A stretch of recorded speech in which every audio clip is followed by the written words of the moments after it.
All right. All right. Good morning, guys. Good morning to all seven of you who are on here this morning. It is a great pleasure and a great honor that you are here with me this morning. I know it's a Saturday morning, so I'm not going to take up too much of your time, but I appreciate you coming on. It's always a pleasure for me to be here, uh, whether it's on Facebook Live or in person, to come and speak and share and inspire and empower and provide knowledge and insight and understanding into topics and can have conversations about concepts and topics that we need to have a conversation about, right? I appreciate all of you taking time out of your Saturday to do so. I realize Saturdays everybody's downtime, so everybody's looking forward to enjoying time with their families. So I appreciate all of you, all 8 of you who are on, and as well as on Instagram Live who are here to be a part of this discussion on this lovely Saturday morning. So I appreciate all of you. Thank you so much for your time. All right.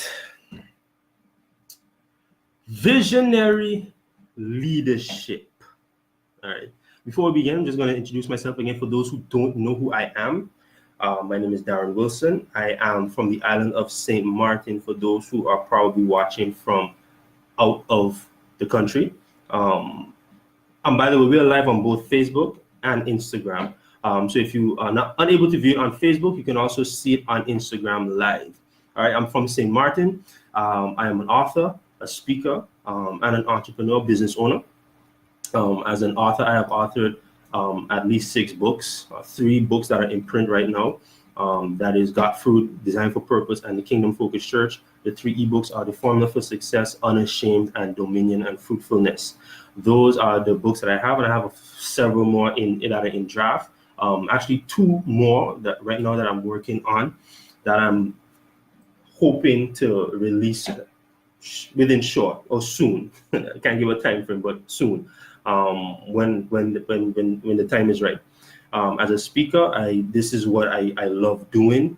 I love speaking. I love sharing information. I love giving information. As much as I love receiving information, I like to give information. I like to share, and that is part of why I love doing what I do.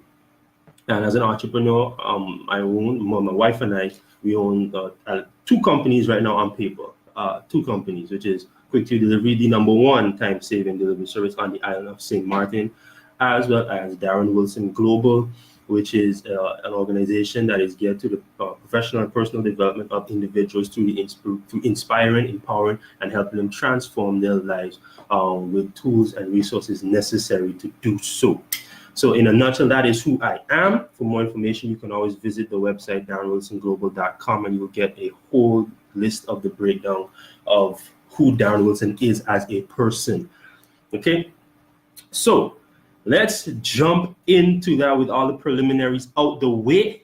Let's get into the topic, visionary leadership. All right, and if you see me glancing over here, it's either because I'm on Instagram Live as well as my notes are on this computer here. Whew, I love it. Now, visionary leadership is something that is very important because if we're going to talk about progress, if we're going to talk about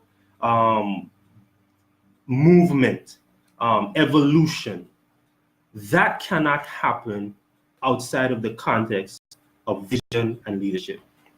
Alan Scott, thank you for coming in. Charles Thomas, thank you for coming in. Apostle Hilton Albert, Chico Rowland, thanks for coming in. Movement cannot happen outside of the context of visionary leadership. And the reason for that is because vision provides the context. Vision provides the context for things to happen, and leadership provides the avenue for things to move. So if we're going to move from one position to another, we have to first discuss the fact that in order to get there, we must have visionary leadership. Now, the current landscape of where I live in St. Martin and the world in general, when we really take stock of what's happening, it's indicative of the fact that there's a dearth in the earth. I like that rhyme. There's a dearth in the earth as it relates to leadership and vision. And we don't have to look far to see it, because we see it in businesses. We see this dilemma affects companies. We see this dilemma affects communities, schools, government, churches, ministries, even individuals. We see this dilemma affecting everybody. And I'm convinced that the rate of progression, personal evolution, growth, development, fruit bearing, all of those things that are necessary for life to move and advance in a positive manner, is because there's a lack of genuine visionary leaders.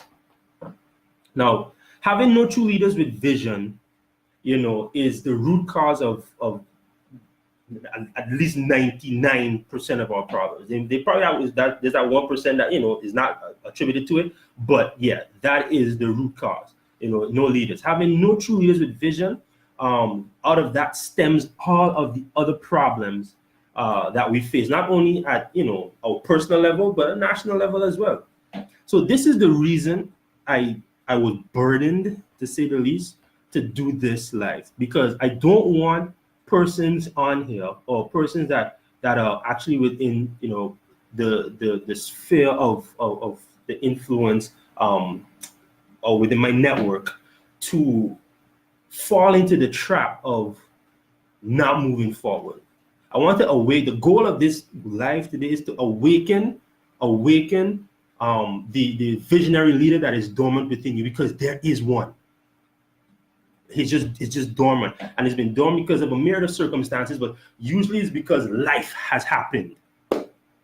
Life has happened, and because life has happened, it has caused you to back and sit in a position where you allow things to happen to you without you doing something.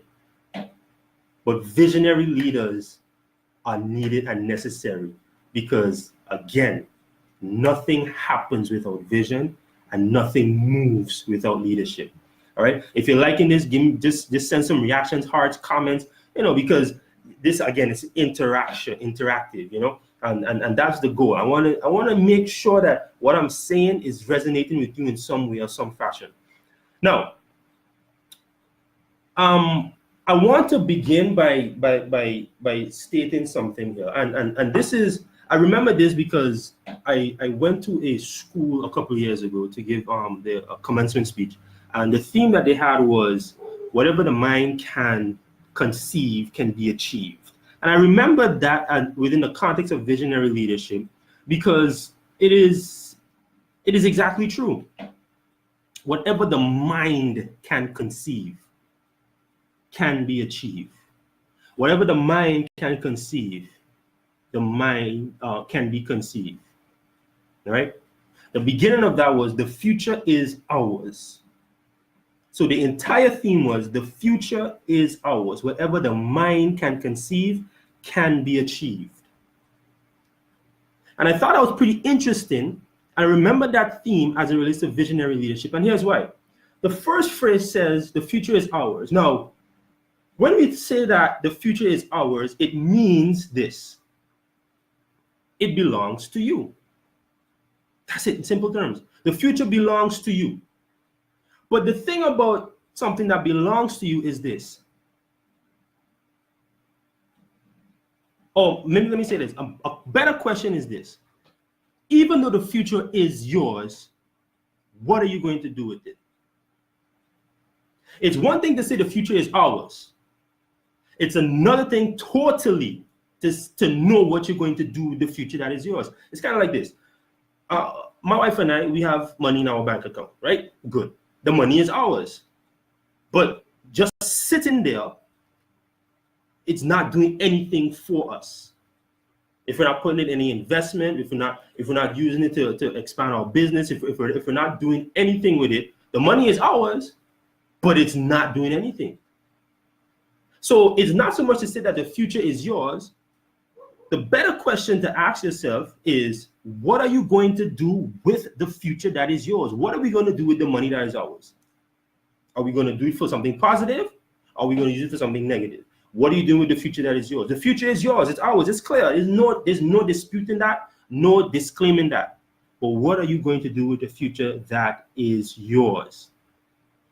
You can do whatever you want with it. Now, if you want to see the country where you are, your business or your ministry, your church, your organization, your personal life expand and grow and progress, then you have to know what you're going to do with the future that is yours. Because we all have a future. Don't kid yourself.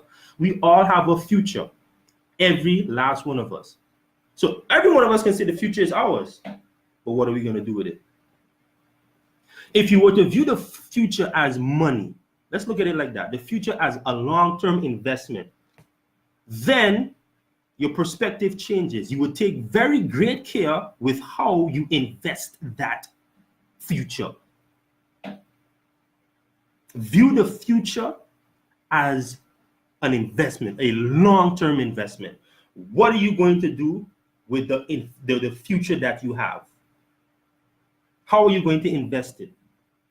How are you going to make sure that that brings a return for you? The only way to effectively use your future and make sure that it does more for you and more positive and more good in the world is to be a visionary leader. The future is ours, but it can't come without you being a visionary leader. For all those who just jumped in, Chevlin Francis, thank you for coming in. Calvin Wilson, Rosaline Ray, yeah, you just reached, but you still reach on time, so you're good. We're not done yet. We just getting started. All right. So the only way to submit or to become a potent investor in the future, let me say it like that, is to become a visionary leader. Now, the next phrase, I'm just going to go through these quickly because I want to give some examples of visionary leadership from Nehemiah. All right. The next phrase, whatever the mind can conceive, highlights the first fact, which is vision. Whatever the mind can conceive, the mind.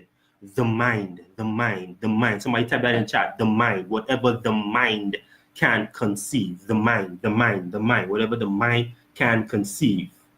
That is vision. The story is told of Helen Keller.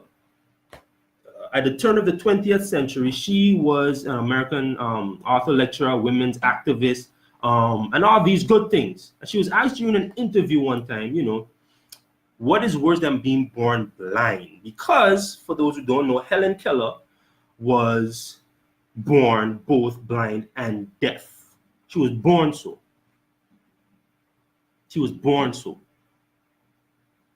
And an interviewer asked her, Helen, what's worse than being born blind? I mean, if you were to think about it, what to you, what would be worse than being born blind and deaf? What would be worse than that? Here we have a woman who's born both blind and deaf. But according to the interview, there's something worse than being born blind and deaf. And here is what Helen Keller, the blind and deaf lady, said. The only thing worse than being born both blind and deaf, Facebook and Instagram, is having sight with no vision. Did you catch that? The only thing that is worse than being born blind and deaf is having sight with no vision. Another illustration is this. There was a family that went on a cruise, and the daddy and the daughter went up to the bow, Titanic style. Went up to the bow of the ship. You remember the movie Titanic, where Jack was at the bow of the ship when he was sailing with Rose, and he was standing on the bow and his hands was outstretched, and somebody, I can't remember if it was Rose or Jack, said that, we're all on top of the world. Yeah, that picture that scene with this illustration. And the daddy's holding the girl on the bow, and she's looking out, and she's seeing, like, she's looking, wow, she said, Daddy, look at that. And the daddy's like, what are you looking at? What do you see? And she's so excited. She said that about 2 or 3 more times. Daddy, look. And the daddy's like, I don't know what you're seeing. And the little girl said, Daddy, I can see farther than my eyes can look. And that is the definition of vision. Seeing further than your eyes can look. The definition of vision that I have coined is this. And if you hear it anywhere else, just know that you heard it here first. Vision is an individual's unique, distinctive, specific, detailed, and customized idea of a preferred future that provides guidance and direction for one's life. I'll say it again in case you're writing. Vision is an individual's unique, distinctive, specific, detailed, and customized idea of a preferred future that provides guidance and direction for one's life. So basically, in other words, having a vision is a necessary component to living a happy, satisfying, and successful life. Having a vision keeps you disciplined because there are certain things that you would or would not do because it would affect the fulfillment of that vision. And that is why having a vision is important. Ancient King Solomon said it this way in Proverbs, somewhere in Proverbs. He said, where there is no vision, people perish. Another translation says it this way: where there is no vision for people to follow, they become confused, frustrated, and stumble all over themselves because they have no restraining limit to prevent them from going off course. But where a vision is presented, everyone is happy. So vision basically is the restraint, your personal restraint, your corporate restraint that gives you a direction, a goal, guidance. That is what vision is. Where there's no vision, there's confusion. The phrase in the Hebrew literally means people stumble all over themselves as if they were in darkness. You ever went in a dark room and you're fumbling for the light switch, but you're just going over everything, you're just falling over everything, and you can't see? That is what vision is. What vision does is turn the light on and gives you an idea. Okay, I see how the room is placed now. I see how the room is situated. And vision now allows you to put things in order. Vision is like the big picture. Vision is the big picture. Vision turns the light on, gives you the lay of the room or the lay of wherever you are. It turns the light on so you can see the big picture. When you get to it, leadership is now the act of putting things in place. But I'll get to that in leadership. All right? So that is what that is. So let's break this down. For example, if you have a vision, right, to reform or to build a particular company or reform a particular system in government or whatever, sounds like a big vision, right? Yeah, that is the point. It's supposed to be a big vision. Visions are supposed to be larger than you. Vision is supposed to be larger than you. But in order to achieve it, this preferred future, you would have to begin by capturing that vision. You have to begin by capturing it. You have to begin by conceptualizing that in your mind, because visions are supposed to be huge, big enough that only probably you and God would believe it. Turns the light on. The story is told of Walt Disney when he was doing a big thing, building Space Mountain, and he died, of course, before he could see before the completion of Space Mountain was done. Before the completion of Space Mountain, and when they were opening it up, somebody, I guess a journalist or some media house was there. And they said, man, it was a shame that, Walt Disney wasn't here to see this happen. And someone, I don't know if it was his wife or his brother, someone that was related to Walt Disney said, Tom, what are you talking about? He did see it. That's why it's here. You see what I'm saying? That's vision. Before, I'm sure all of us have been to Walt Disney World and we've been on Space Mountain. And that is the idea. The bringing into the present of a preferred future, something that ain't there yet, that you can see, but you got to bring it here. It has to be here. That's vision. Walt Disney saw it, When other people probably didn't see it, he saw it. And because he saw it, it was able to be a reality. Right? Good. Big vision, big vision, big vision, big vision, big vision, big vision. Visionary leadership, visionary leadership, visionary leadership, visionary leadership. Khalifa Shakur, thank you for coming in. Ivan Yuson, thank you for coming in. Harriet Kawai, Adram Kawili, thank you for coming in. Let's see. Ivan Yuson says some modern leaders have tons of vision, destroying their own and building up the unknown. Ivan, we come into that vision, and that's why vision and leadership go together. The last part is talking about leadership. All right. So, Alan Scott, do you see? Yes. Do you see it? Do you see it? Do you see it? Visionary leadership. So that means if it is a future that you want to see, then you must capture that vision. To capture means you must gain something by force, gain control of something by force. Now, the vision, like I said, I'm switching between Facebook over here and Instagram over here.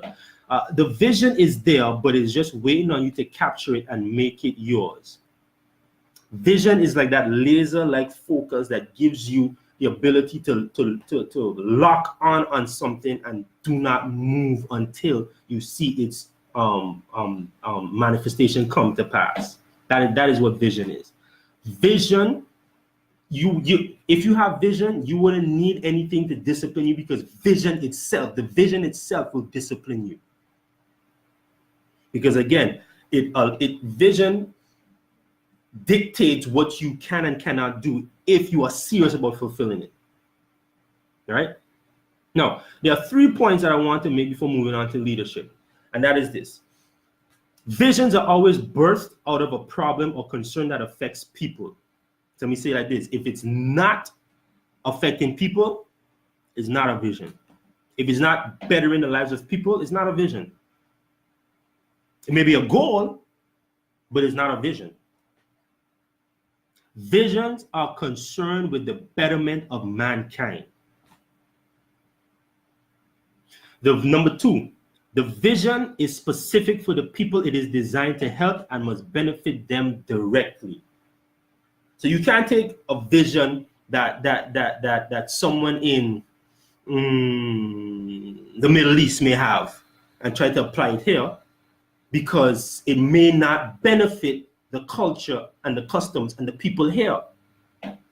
So that's the thing with vision. Vision must always help people, but it must be specific for the type of people that it's supposed to help. And that's another problem that we have with vision, because sometimes people want to take other people's visions and make it their own, or make it work somewhere that it wasn't supposed to. That's why vision is a unique and customized preferred future. It's unique and customized and detailed for a specific person or persons. And number 3, for any vision, you must always see the finished product before you start. Always. If you can't see the end, then you didn't have vision. If you can't see the end of a thing, then you didn't have a vision. Okay? So those are the 3 points I wanted to leave. Now let's move on to leadership. The final phrase of the theme, remember, the future is ours, whatever the mind can conceive. That's because there's where vision begins. Vision starts in your mind's eye. So whatever the mind can conceive, meaning birth, meaning conceptualize, whatever the mind can see. So if you're seeing it, don't be afraid of it. What are you seeing? Don't be afraid of it. And this is especially for young people and millennial leaders. Do not be afraid of what you are seeing. Don't be afraid. Right? Whatever the mind can conceive, the last phrase says can be achieved. And that highlights the second aspect of using the future or investing in the future wisely, which is leadership. Dr. Miles Monroe, who is arguably one of the premier leadership, or the late Dr. Miles Monroe was considered one of the premier leadership experts of this time. And as a result of his lessons and lectures, he made a statement many times as it relates to leadership, which is a very powerful reality. And he says this: an army of sheep led by a lion will always defeat an army of lions led by a sheep. I'll say it again. An army of sheep led by a lion will always defeat an army of lions led by a sheep. So this is saying that there's more to leadership than just claiming to be a leader. So what then is leadership? Again, this is my customized definition of leadership. So if you heard anywhere else, you heard it here first. Leadership is the ability to assemble and mobilize human resources to achieve a common vision. Here's our vision again. To achieve a common vision through inspiration, empowerment, and transformation. Harriet, don't worry if you have to go back to work. The live will be up. You can always watch it again. The replay will be up. So leadership is the ability to assemble and mobilize. Assemble, bring together, and mobilize, move forward human resources. That's key, human resources, to achieve a common vision through inspiration, empowerment, and transformation. So here's the thing about leadership. If Instagram, if Facebook, you are a leader and nobody is being inspired, empowered, or transformed while they are under your leadership for the better, then you need to reevaluate that statement, I am a leader. Because it's the ability to assemble. So leadership is a gathering anointing, is a gathering function, is a gathering responsibility, and also a mobilizing responsibility. So leadership is about collecting, gathering, and mobilizing. You gather to put out. You gather, that's leadership. You gather to put out human resources. Human resources, because vision is carried out through human beings. And it says to achieve a common vision. That is why vision and leadership go together. Vision makes you a leader. Having vision automatically transforms you into a leader, because now you have to gather, assemble people, inspire them, empower them, and help transform them in order to mobilize them to carry out the vision. That's leadership. But the first aspect of leadership, in any case, before you get people, before you begin assembling and gathering people, the first aspect of leadership, and that's something that I always say when talking about leadership, the first area of leadership is leadership of yourself. Before you can think about leading others, you gotta learn how to lead yourself. Proverbs again says that a person that cannot lead themselves is no different from a country that has no army to defend it. Anyone can come in and do whatever they please and choose to do. You're governed by your emotions. You're governed by the ups and downs, the ebbs and flows of life. You're governed by that because you have no leadership over yourself. If you want to lead others, you must first learn to lead yourself. And that process is called character development. So leadership has to do with character development. Because if you are going to inspire, empower, and help transform people and gather them and mobilize them and have human resources around you, then you must be a person of good character, because leaders duplicate whoever they are. Whether they are aware of it or not, they duplicate who they are. So if you are a person of bad character and you are a leader, trust. Because listen, a principle of fruit of production and fruit bearing is this: you produce after your kind. It's a principle. So if you have bad character, You're going to produce people, your human resources that you are gathering and mobilizing. You're going to gather them and mobilize them after your own kind. If you have good character, you're going to gather and mobilize people after your own kind. So, character is an indispensable component of leadership because it is one's character that allows him to stay in positions of leadership. One's character allows you, once you have character, you are able to, your leadership can be cemented because character keeps it there. Character keeps your leadership responsibility or influence. That's what I'm looking for. Your leadership influence intact, your character, because you can be trusted. Now, your reputation and character is different. Reputation is what you want people to see that you are. Your character is who you really are. Reputation is what you want people to see you for, but your character is who you really are. So the question to ask is, who are you? What do you really look like? Your reputation is your mask, but your character is what's going on in here.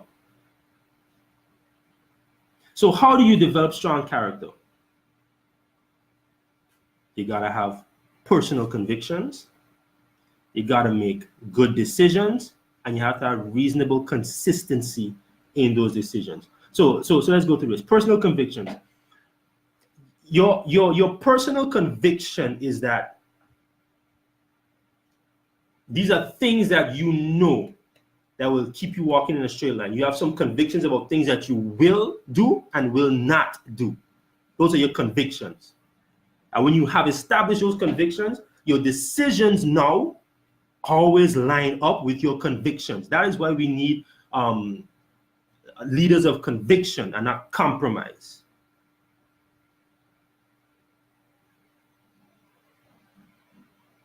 Leaders of character and conviction, not compromise and convenience. Yeah, that's what we need. Because your decisions now will always be in line with your convictions. If you believe something is wrong, your decisions will always reflect that. And then you need to be reasonably consistent in those decisions, because it's not good to make that decision one time, but every opportunity that you're faced with to develop bad character, your consistency in making those decisions that are in line with your conviction will always come out on top. So for example, if you have a conviction, if you're leading yourself now, let me say like this, personal convictions. I have a conviction because I am married that, then this is my conviction. Because a marriage is one man, one woman, I have a conviction that cheating is wrong. That's my conviction. That's my conviction. And it is what it is. And that's a part of leading myself. Cheating is wrong. That's a conviction that I have. No, my decisions will always be in line with ensuring that I stick to my conviction.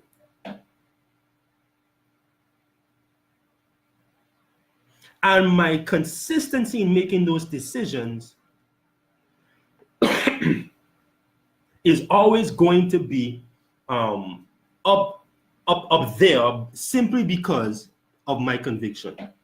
So if you have no conviction, there's no way to make a good decision, because there's nothing to guide the decision, and you can't be consistent in making a decision if you have nothing to guide the decision, and that is leadership. So now, because of that, reasonable consistency, which is over time, once people can see you are in position, you're in a position, and over time you consistently make this decision to stay faithful to your wife, or stay faithful to your husband, or not to accept bribes, or not to do things that will compromise the integrity of the leadership influence that you have.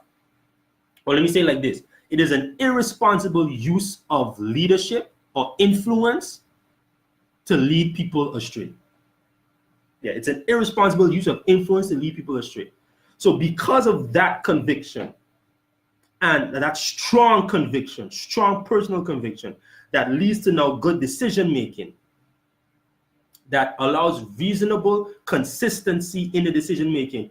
Over time, people begin to see and realize and respect and understand and are convinced and convicted that, you know something, there's something different here. There's something different here. And now they lend you their trust. Because leadership is not about taking trust by force. It's about earning it. You have to earn trust, but that happens over time.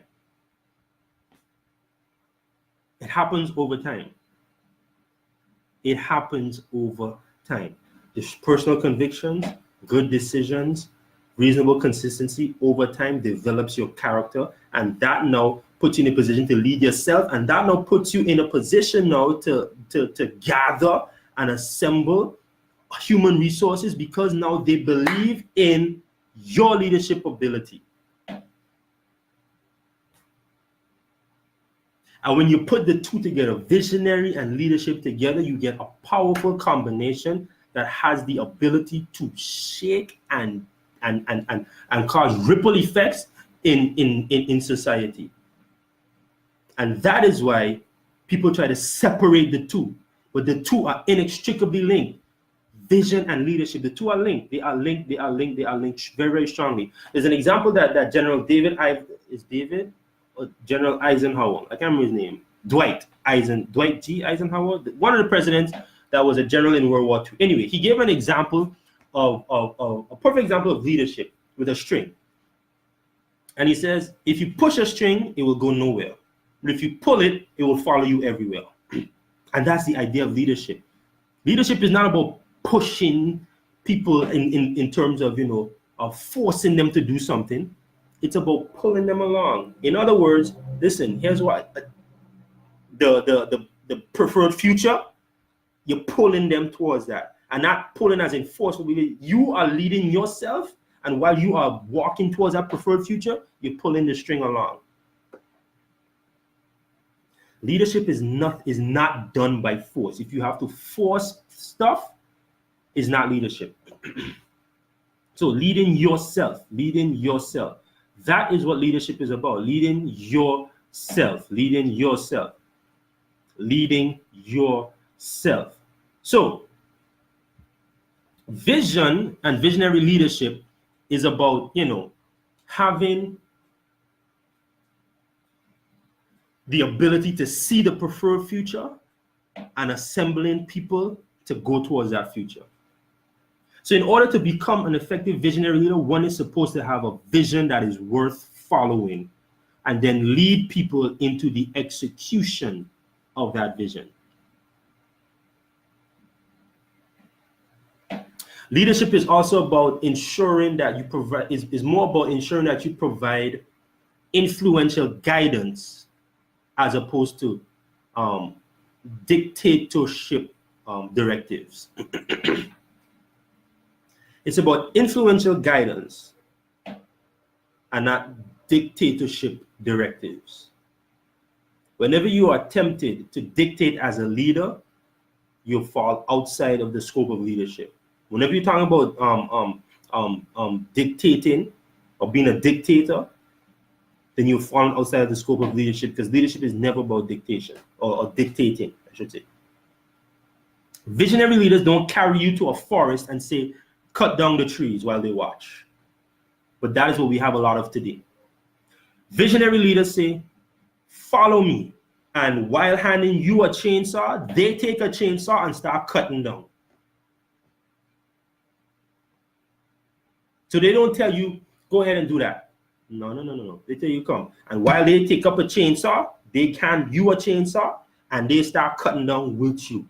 That's visionary leadership, because there's nothing more powerful or influential or what causes people to respond more than seeing the person who is supposed to be the leader doing the same thing. So I can't tell you to, again, in the context of marriage, I can't tell you to not cheat on your wife if you see me doing the same thing. I can't tell you not to take bribes if you see me doing the same thing. And then that compromises the vision, because now, remember, people follow a vision that they can trust, a vision that is worth following. If this is good, let me know. Put some comments, put some likes, put some hearts, share this with your network, because if this is really good, a lot of people need to hear, because again, there's a dearth in the earth as it relates to visionary leadership. Visionary leaders are passionate because they know where they are going. They inspire you to go where they are going. They lead you into the direction that they are going, and they show you that what they are asking you to do is possible. So will you be that visionary leader? Are you willing to be that visionary leader? Are you willing to do so? Can you be that visionary leader? I want to leave you with some ideas as it relates to leadership from Nehemiah, because I thought that this was very, very, very important. So I just want to leave you with these points with the next few minutes that we have. As it relates to now I chose Nehemiah simply because Nehemiah is a classic example of visionary leadership. Classic example of visionary leadership. Classic.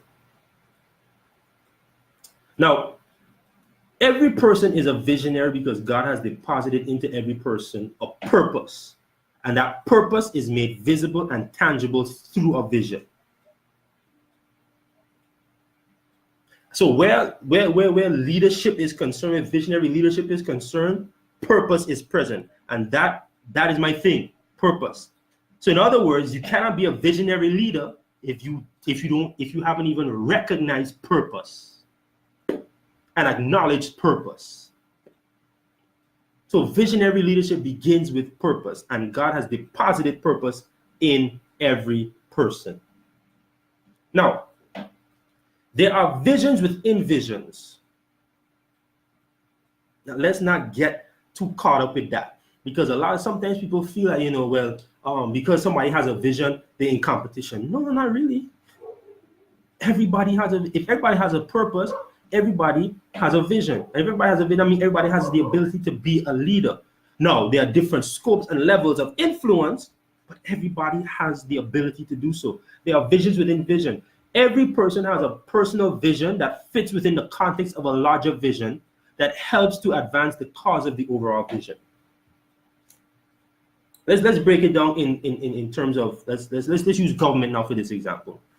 If there's a ministry within government, let's say the Ministry of Education or whatever, and the minister puts out a vision of what he wants to see, to be the vision of the country as it relates to education, whatever the vision may be, whatever it is, big.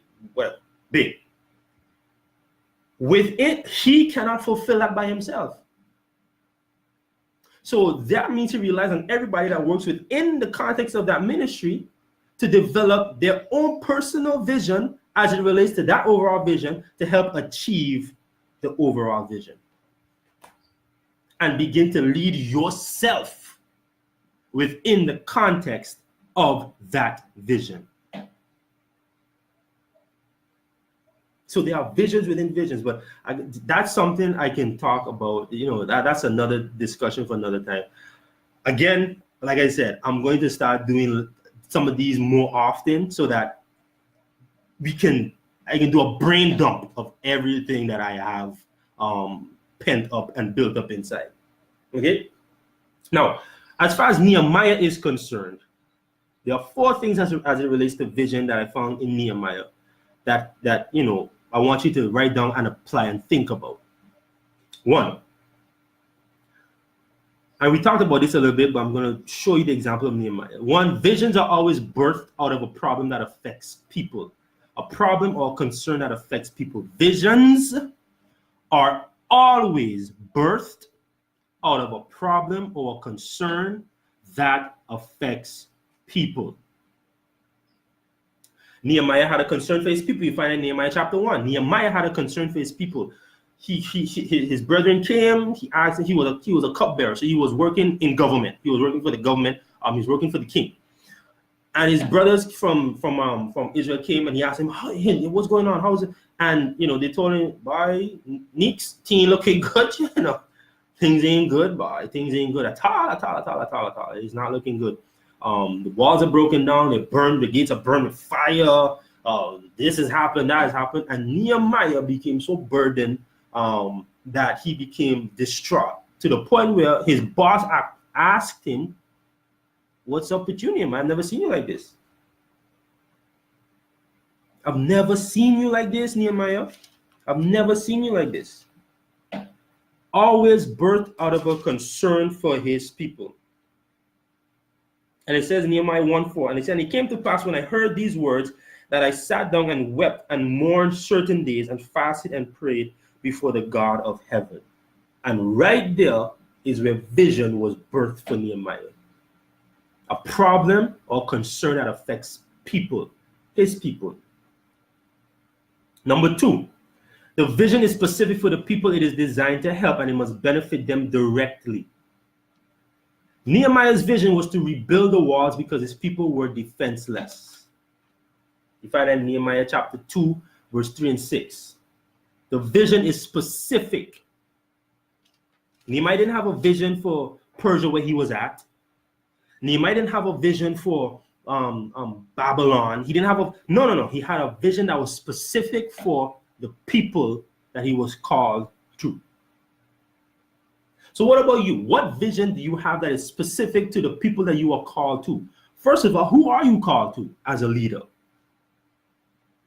As a visionary, who are you called to? You have to have a specific idea on who it is you are called to, called for. Nehemiah was called to rebuild the walls for the people of Israel, specifically the city of Jerusalem. So it must benefit them directly. Nehemiah's vision was to rebuild the wall because the people were defenseless. Number 3, vision requires careful planning for effective execution and maximum efficiency. Planning. Careful planning for effective, because you have a vision, the vision is big. But now you need to take that vision and break it down now into bite-sized steps that you can use to execute it. Planning, that's planning for effective execution and maximum efficiency. Nehemiah in chapter 2 went out by night to inspect the wall. That's planning. That's planning. He went out to inspect the wall. He went out to see, okay, which portion of the wall would need more work? Which portion of the wall would need more stone? Which portion of the wall would need more workers? Which portion of the wall is completely demolished and you have to relay the foundation again? With planning for effect. And because he did that now, he now had a logistical idea on, okay, I need to put this person here, I need to put this person there, I need to put 15 people here, 100 people here. How many people do we have in stock, by the way? So it allows, that's what vision does. He went out by night to do this. And night just simply symbolizes that, in prophetically, it symbolizes that, listen, this is the time where you get alone, you sit down at night where it's quiet, and you begin to plan. You begin to write down, you begin to plan, you begin to write, you begin to plan. Okay? A vision requires people. This is a big one. Remember this one. A vision requires people that you can trust before you tell them about the vision. Why? Because that will be a sign to you that they are for you more than they are for the vision. In other words, people can come because you have a vision, and that's fine. But what happens when people start to see that the vision is taking too long to come? Because remember, Habakkuk says, write the vision down, make it plain that they may run with it, although it may tarry. So it's going to take a while. It's not supposed to take forever, but it's going to take a while before you see the manifestation of some aspect of the vision. But what happens when, because that's a whole nother topic for another time. I'm not talking about in the instances where, you just started and people leave because they're not seeing anything happen within 1-2 years. I'm not talking about that. I'm talking about I'm not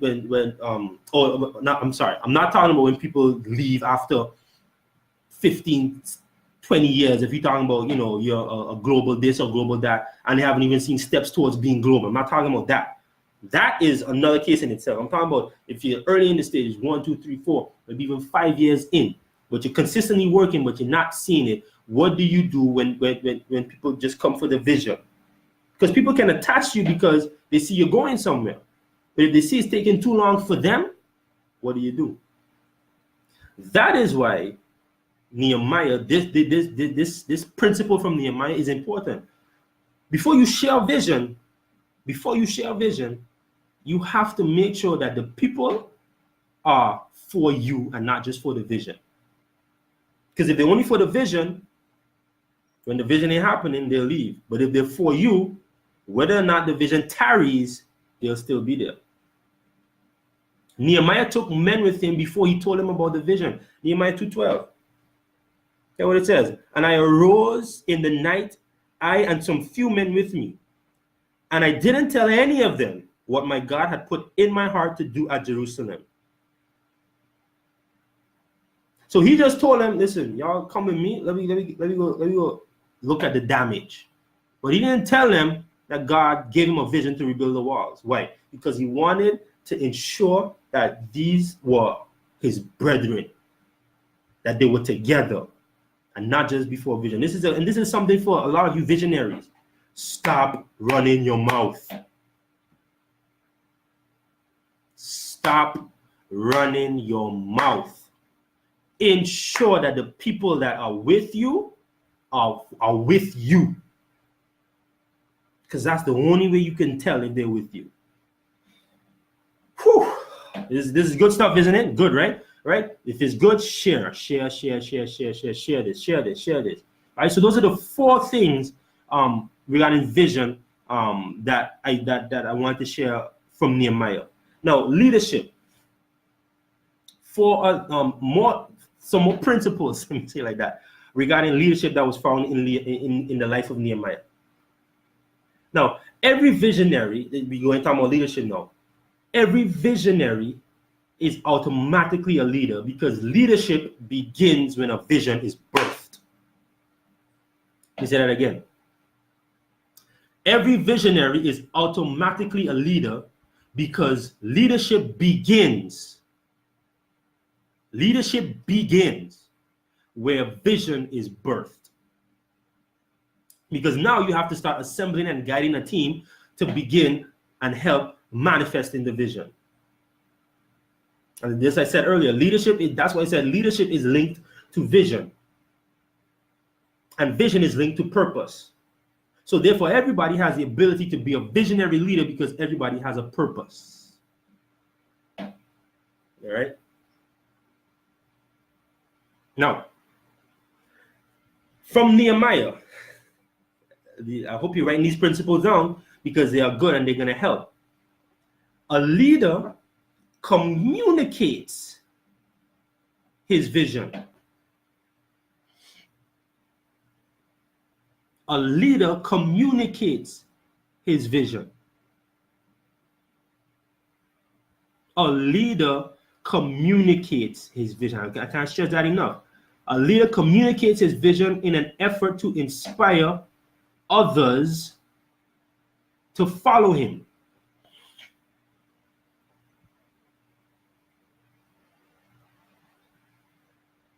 If you have a vision, but you're not communicating it, and I'm not talking about communicating it in the initial stages.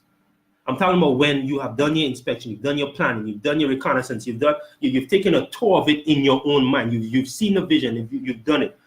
Then now you have to communicate that vision. And the communication of the vision has to be done in a way that it inspires others to follow. After Nehemiah went out in chapter 2, after Nehemiah went out, it says in verse 17, then I said unto them, you see the distress. So in verse 12, he went out and surveyed the land, the reconnaissance. In verse 17, that's when he called them together and said, listen, this is what's going on here. Right? This is what's going on here. He communicated the vision. And when he communicated the vision, the people were inspired and motivated and agreed to help him with the vision. Here's what verse 18 says. They said, the people, after he communicated the vision, they said, let us rise up and build. So they strengthened their hands for this good work. After Nehemiah communicated good leadership, after he communicated the vision, good leadership allows the opportunity for communication. So if you're a leader or you're a visionary leader and you have not communicated no type of vision to your people, then you can't be upset when they're not helping to fulfill and push the vision. You can't be upset because you haven't communicated. Number 2, a leader must set structure and order for maximum effectiveness. Nehemiah set a structure and order in place for the people to work efficiently. That's chapter 3. Here's what and this also ties into the concept of vision within a vision. Everybody had a particular responsibility, and you see it in chapter 3, where it says, this portion repaired this portion of the gate. This person repaired this portion of the gate. Excuse me.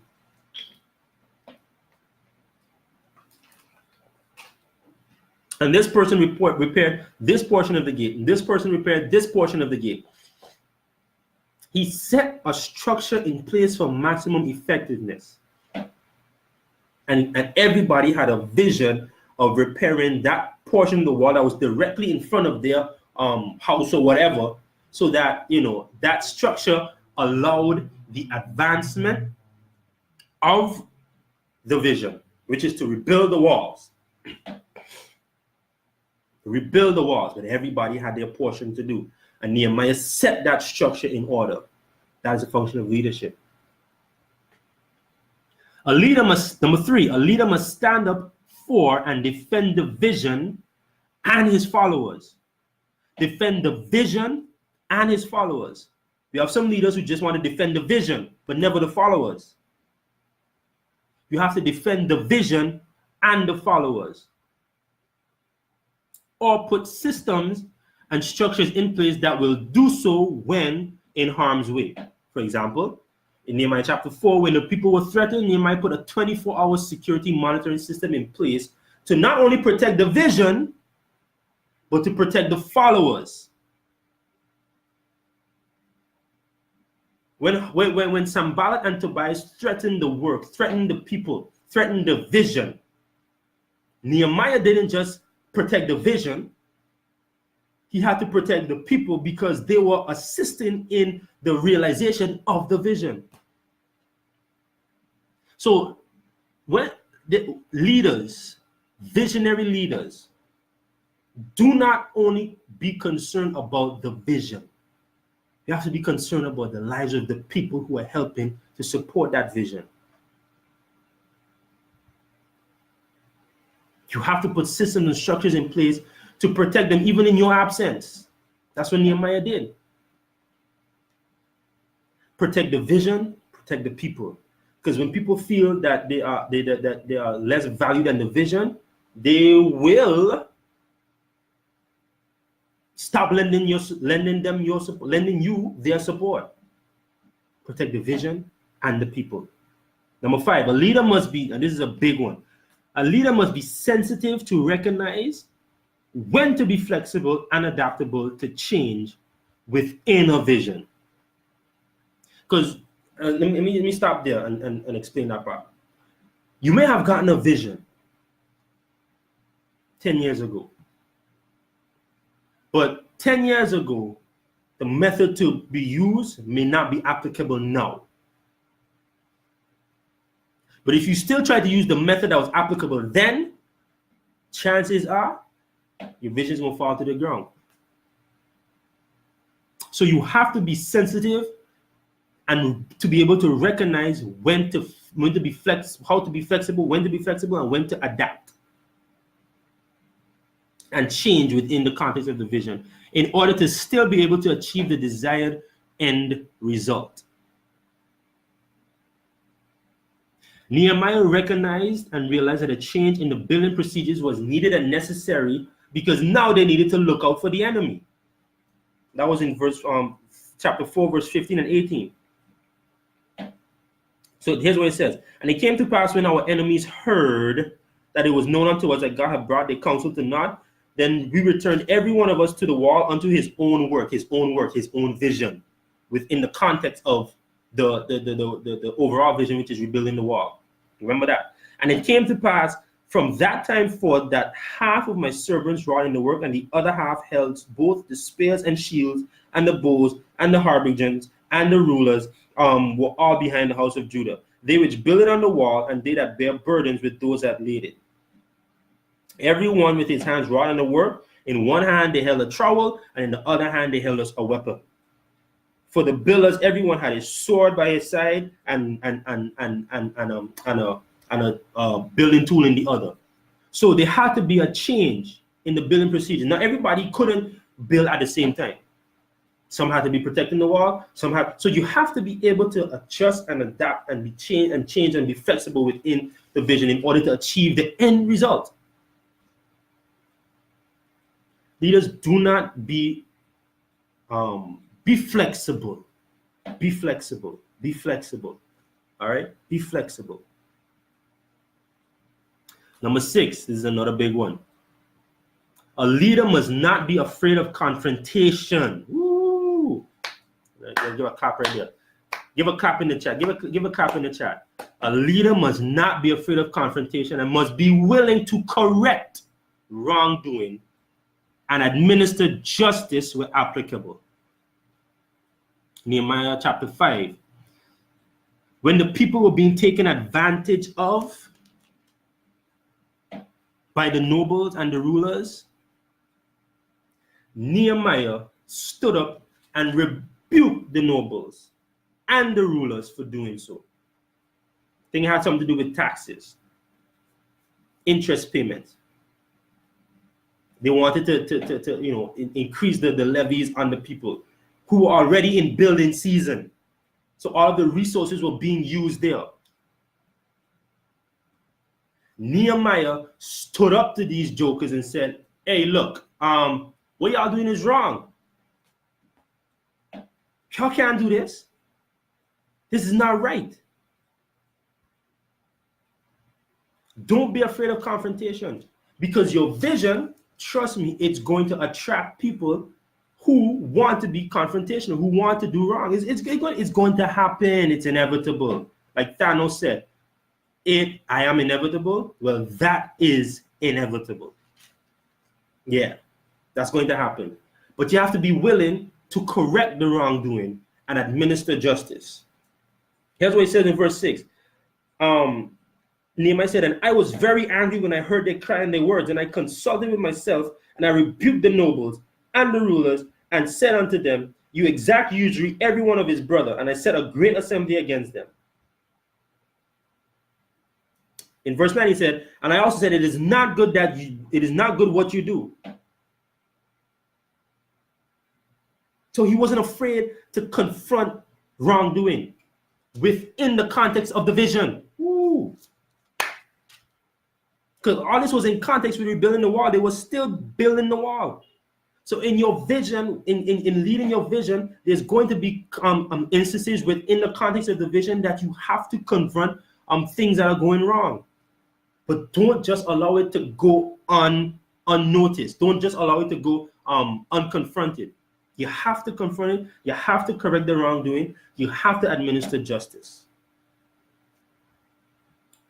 Number 7, a leader must always use wisdom and be focused at the task at hand and not get distracted by trivial matters, because the burden of the people, the burden of the vision is greater than the chatter of the people. Let me read that again. A leader must always use wisdom and be focused on the task at hand and not get distracted by trivial matters, because the burden of the vision is greater than the chatter of the people. Nehemiah never stopped working. He never stopped working to entertain the chatter of the people. The most that he would do was issue a corporate statement and then leave it at that and continue working. He would never get involved in trivial matters. Never. What he would say is that, listen, the work is too great. It can't come down. We're not going to stop. We got this doing.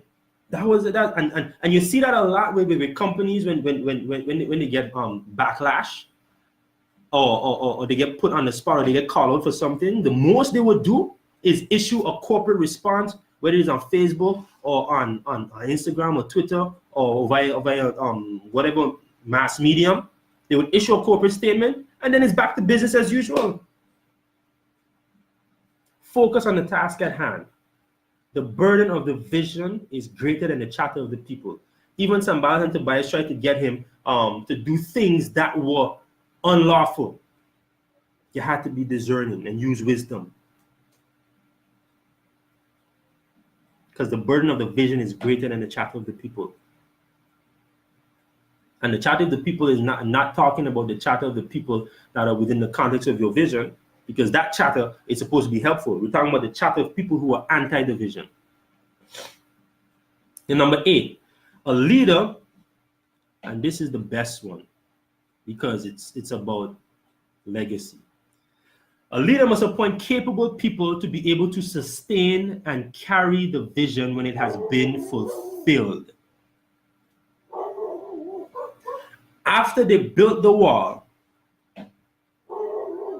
Nehemiah placed his brothers and others over the wall and the city to sustain and maintain it. After the vision is completed, after the vision has come, you cannot just allow it to just sit by itself. You have to now allow persons or put persons in place to carry the vision, to sustain the vision, to maintain the vision. A leader must appoint these people that are capable. And stick a pin in that. Let's go back to the point with the rebuilding of the wall, the completion of the wall. Do you realize that they completed the wall in a record 52 days? That is the power of visionary leadership right there, and leadership in general, because Nehemiah put structure and order in place and protected and helped and defended the people, because his character was intact. The people then were inspired and motivated to work even harder to see the fulfillment of the vision. And that is the power of leadership. What was supposed to take years to do was done in a matter of days, because the people had a mind to work, because Nehemiah showed effective leadership. What am I telling you? Depending on your leadership, the leadership can either accelerate or decelerate the advancement of a vision. Send up some likes, send up some hearts for that one. Leadership can either accelerate, decelerate, or stagnate the fulfillment of a vision. The war was completed in 52 days. 52 days. Where you see that at? Where they do that at? 52 days. Leadership. So let's take the pin back out, put it back on point number 8, where the leader must appoint capable people. Because of that now, because it's the burden is completed, now the builder has an even greater responsibility in knowing who to entrust this to. Because it has to be people of like-mindedness. And that is why, coming back to what I said earlier about leadership, and you produce after your kind, if you were a leader of good character that's worth following, you will produce people of like character, and it wouldn't be a problem placing them in positions of influence and authority to help maintain and carry the vision.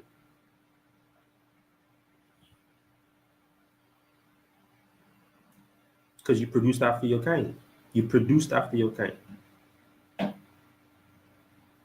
So that is the example from Nehemiah that I saw concerning visionary leadership, and why that's important. And why Nehemiah? Because Nehemiah is talking about the rebuilding, and the rebuilding of, and that could be across the board in so many ways. The rebuilding of your marriage, the rebuilding of your society, the rebuilding of your business, the rebuilding of things that were broken down, the structures that were broken down, the rebuilding. But it takes visionary leadership to build and rebuild.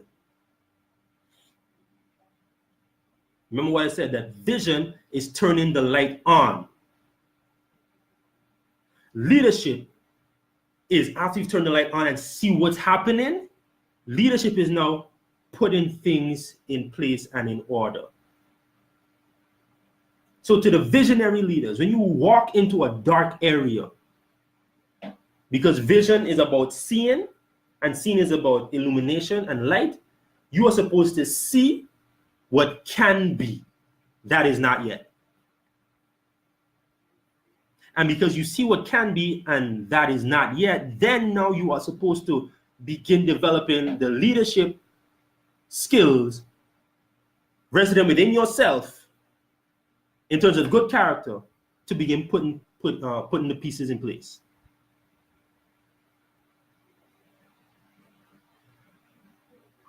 Putting the pieces in place. Putting the pieces in place. Jesus is the best example of visionary leader as well, but that's another teaching I'm not going to get into, but I'm just going to mention that. He's another example of visionary leader. Yeah, but I'm not going to get into that one right now. I'm not going to get into that one. You got to jump on another life for that one. So yeah, so listen, visionary leadership is extremely important. So here's what and again, the goal for this live was not to just come on and give, information. It was a clarion call to all the visionary leaders, especially my generation, because I see you all working. I see all of you. It's a clarion call to develop that visionary leader. We wake that thing up because we need it. We need it. We need it. We need it. Nothing is more important than vision, and nothing is more vital than leadership. Because without vision, nothing, I'm going to keep saying that. Without vision, nothing moves. Without vision, nothing happens. And without leadership, nothing moves. Visionary leadership is such a powerful combination that when used effectively, it can change the course of generations. It has the ability to change the world. Everything that you see that you use today, everything was the direct result of a visionary leader.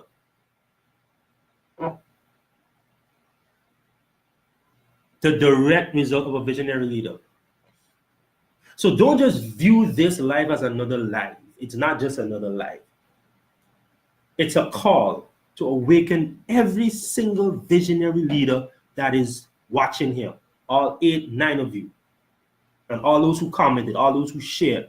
It is a clarion call. All those who are listening to the replay, it's a clarion call to awaken the visionary leader.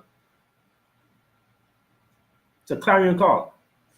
Do not be afraid of the naysayers. Do not be afraid of those who will try to talk you out of what it is that you see in terms of vision. Don't be afraid. Don't study that. Don't be moved by the chatter of the people. Your vision is necessary, and it requires leadership to get it done.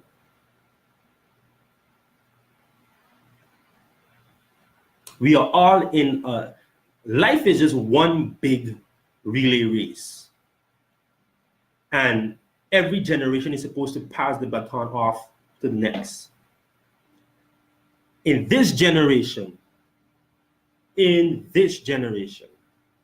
responsibility is on us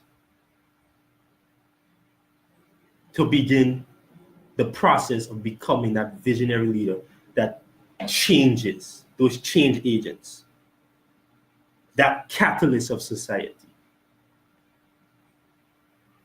Because without vision, nothing happens. And without leadership, nothing moves. So I want, at the end of this, because I'm wrapping up now, at the end of this, I really want all of us to take into consideration this visionary leadership concept, this topic, and to begin literally walking it out. There's some things that are on the inside of you that you see, but you're afraid of because you don't think that it's possible for you to do it. But I want to tell you right now, yes, that is possible for you to do. Whatever it is you see. That's what Nehemiah said. I didn't tell the people that were with me what God had put in my heart to do. So God put something in there for you to do, but you're running from it. Don't run from it. Embrace it, because that is the visionary leadership capacity that we need to progress. And it all begins with purpose. It all begins with purpose. Every single visionary leader began with purpose. Yep. And if you're interested, I have a course coming up. June the 3rd, it begins. Every Monday from June 3rd. So for the entire month of June, every Monday, I'm doing a course on purpose. It's called The Journey. I want to encourage you to sign up for it. If you haven't done so, I want to encourage you to sign up for it, because this visionary leadership begins with purpose. There's no leadership without vision, and there's no vision without purpose. So purpose is necessary for you to become that visionary leader. Because if there's no purpose, there's no vision with regards to that purpose, and there can be no leadership to execute that vision. So I want you to sign up for that course. Register today. I'm going to put the link up in a few, probably at the end of this, so you can register.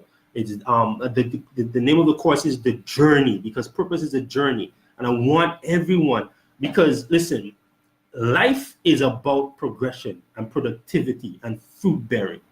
And we have to get to the place where we are willing and able and obedient to the purpose that God has placed within us to execute. Because at the end of it all, the only person you have to answer for is yourself when you did not complete the task that God has asked you to do. That's why he said of David, this is a man after my own heart, who will do all my will.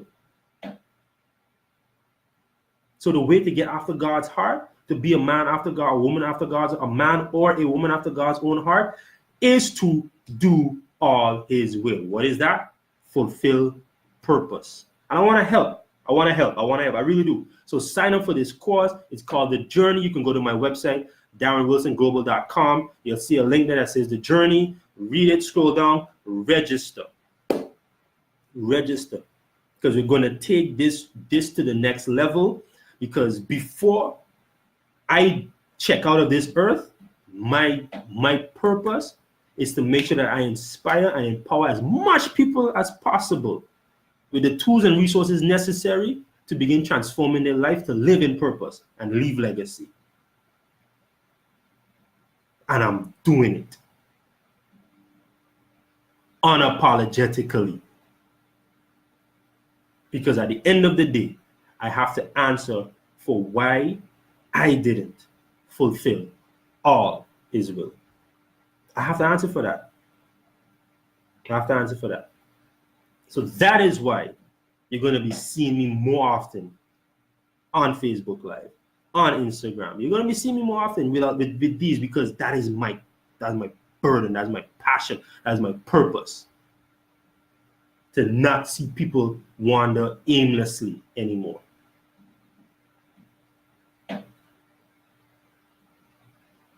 And that is visionary leadership at work. That is visionary leadership at work. So yeah. So thank you for all of you who came on. I trust that this was well received. If this was good for you, just send up some hearts, send up some likes, send up some reactions. Just let me know this really did something for you. And if it did, do me a favor, share it. For those of you who are still on, I thank you for your time. We've been on for a little over an hour. So because we started about 6 minutes in, so about a little over an hour and a half. But I trust that the time went quickly because the information was not a bore to you. It was actually good, and I trust that you gained something out of this. I trust that this was beneficial to you. I trust that it sparked something, at the very least, pointed you in the direction of what visionary leadership is and what it means for you. Okay, and that is all that I want for you out of this. That it awakens that visionary leader that is dormant within you. Because again, and this is gonna keep coming up. Nothing happens without vision, and nothing moves without leadership. But life itself has no meaning without purpose. All right. So, with that being said, let me just say a prayer for y'all real quick. Father, I thank you in the name of Jesus for all of the persons who are on here today. I trust that the seed that was deposited in these persons, in their hearts and in their spirits, Lord, I thank you that it will not be uprooted by the enemy, because your word says that when the word of the kingdom is preached, the enemy comes right away. Satan himself comes to snatch the word from their hearts. But I pray that there is a protective hedge around that word that will allow it to be cemented firmly in the soil of their heart and allow it to germinate in due time, because it says you give the increase. One plants, another waters, but you will give the increase. So Lord, I thank you that these persons who are on here today listening and under the sound of my voice and who will listen to the replay, I thank you that they are all visionary leaders on purpose, fueled by purpose, living on purpose. I thank you that you will guide them and lead them into the truth of their purpose. I thank you that you will lead them and guide them into the truth that they are the visionary leaders that their generation needs, that their family needs, that their business needs, that their church needs, that their ministry needs, that their organizations need, that their nonprofits need, that the world needs, that they are that visionary leader that they all need. And I thank you that you are willing and able to bring them to that expected end that you have for them. In Jesus' name, amen. Thank you all for coming on. And I trust that you will become that visionary leader and then tell me about it. All right. So that being said, thank you so much. I appreciate all of you. Have a good rest of the Saturday and go be great. See you next time.